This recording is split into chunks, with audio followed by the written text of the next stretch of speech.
Raider Nation, what's going on? It's Mitchell Renz here, host of the Raiders Report. And coming up on today's show, we're going to talk about 5 Raiders on the offensive side of the football that are going to ball out with brand new offensive coordinator Luke Getsy. Let's face it, me and most of the nation was not thrilled when the Raiders decided to hire Luke Getsy as an OC, but a lot of the things that are starting to rumble through from OTAs, from practices, sounds like this offense is hopefully trending in the right direction because based on what players and coaches have said, it's a lot easier to understand than Josh McDaniels' system. Shocker there. So what we're going to do is we're going to go through these 5 players. They're not ranked in any particular order. I did do fantasy football back in the day, and I've had a lot of my old fantasy football buddies say, hey, Mitch, who are some players that you personally are going to be targeting in your fantasy football leagues from the silver and black? Guess what? The number one person that every single person alive that reps for the nation or loves fantasy football wants to look at, Davante Adams. Is he coming off a bad year for Davante Adams standards? Yeah,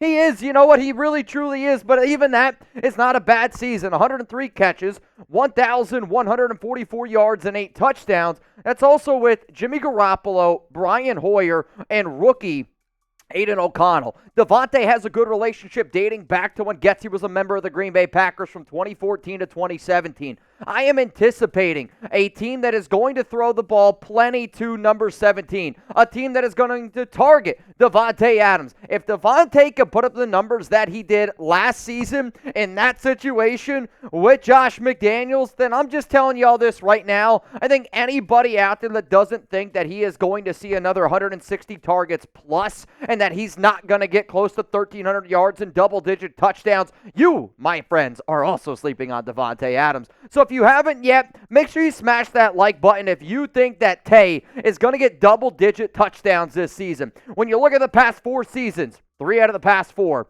you don't got Jimmy G, you don't got Brian Hoyer, you don't got Josh McDaniels. Smash that like button. Let's go to the next name here, and this is going to be a name that I think a lot of people might be afraid to target in fantasy leagues, and also that some people are excited about for Raider Nation and Brock Bowers. The problem is here, there's how much is he going to battle with Michael Mayer? He's going to be a wide receiver, tight end, hybrid. They're going to line him up in the slot, and when I think about what type of quarterback Aidan O'Connell, Gardner Minshew is, they're going to need a safety blanket. You know what that safety blanket name is going to be? Brock Bowers. And I am the person that when I step on this show, I always say how difficult it is for a rookie tight end to get acclimated in year 1 right away. But I also am going to sit up here and say, he's not just a tight end. I do think that Bowers is one of the smartest players as a rookie that we have seen in quite some time. He's one of the best players in the SEC. He's going to get his targets no matter if they're running 12 personnel, if they're going to go 3 wide. Bowers will be out there on the field a ton. And on top of that,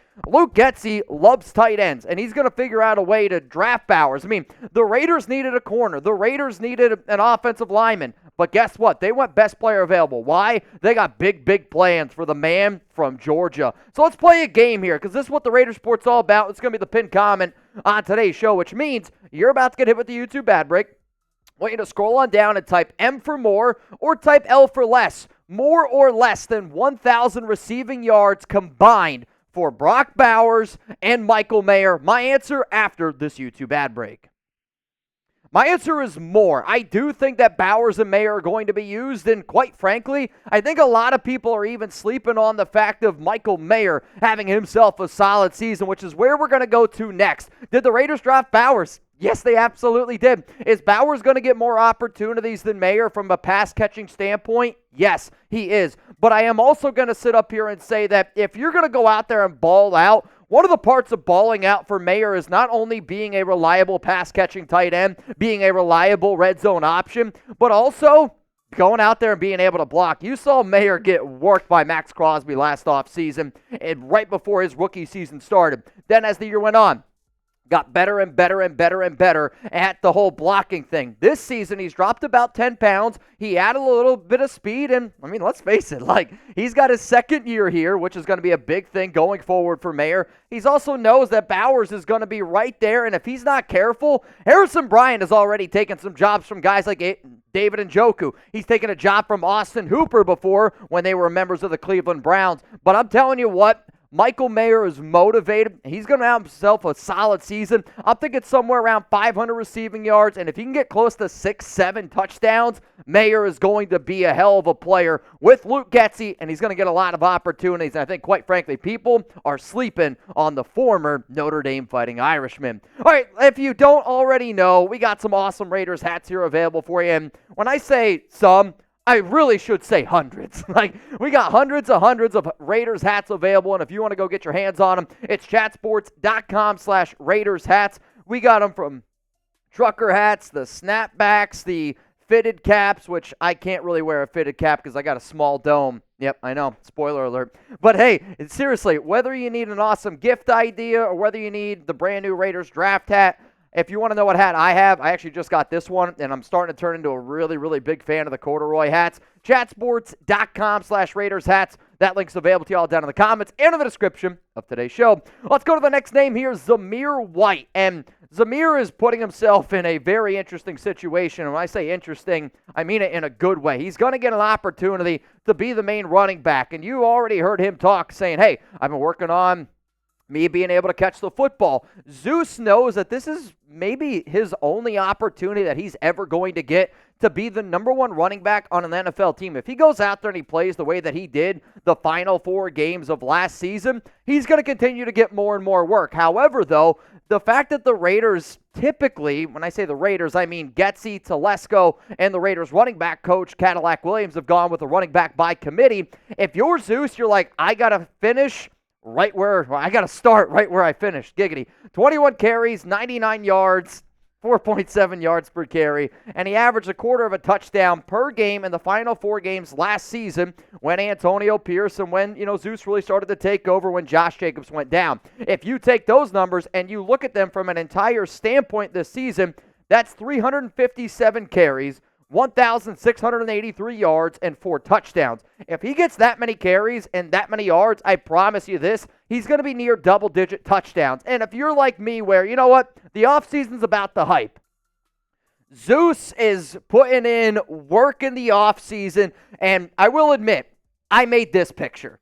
But Zeus looks pretty damn good, and if anybody wants to see this video or another video about the hype around Zamir White, I want you to click this button right here. I made it a few weeks ago because Zeus is a monster. Let's go to the final name here that I think is really going to ball out for this offense. It's Jackson Powers-Johnson at offensive line. This isn't me saying that Colton Miller's not going to have a good year or Andre James isn't going to have a good year. It's me simply saying, who do I think is really going to fit exactly with what Luke Getsy is going to be bringing to the table, with what Antonio Pierce is going to be bringing to the table? This team wants to be physical. They want to beat the shit out of you. You might not win every single game for the Raiders. Quite frankly, they're not going to win every game. But at the end of that game, they want you to be like, man, we went up against the Raiders. And you want them to remember the night.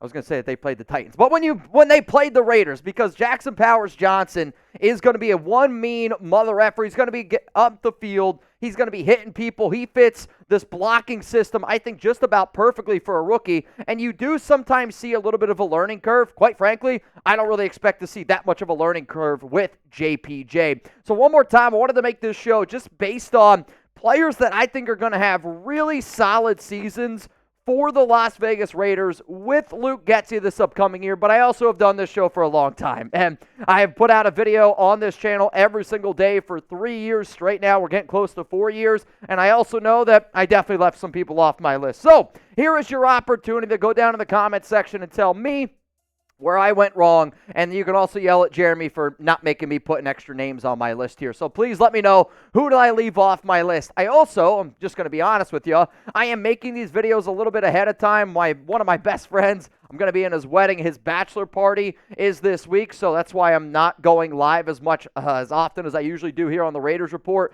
To stay up to date on everything going on around the Raiders and my personal life, give me a follow on Instagram at Mitchell Renz 365. Also, if anything does happen around the Raiders from the dates of June 5th to June 9th, I'm going to be in Pennsylvania in the Poconos at a party, bachelor party. Jeremy Chugs is the one that's going to have you covered, so make sure you give him a follow on Twitter, because if any big-time breaking news happens, Jeremy might be the one going live here on the Raiders Report.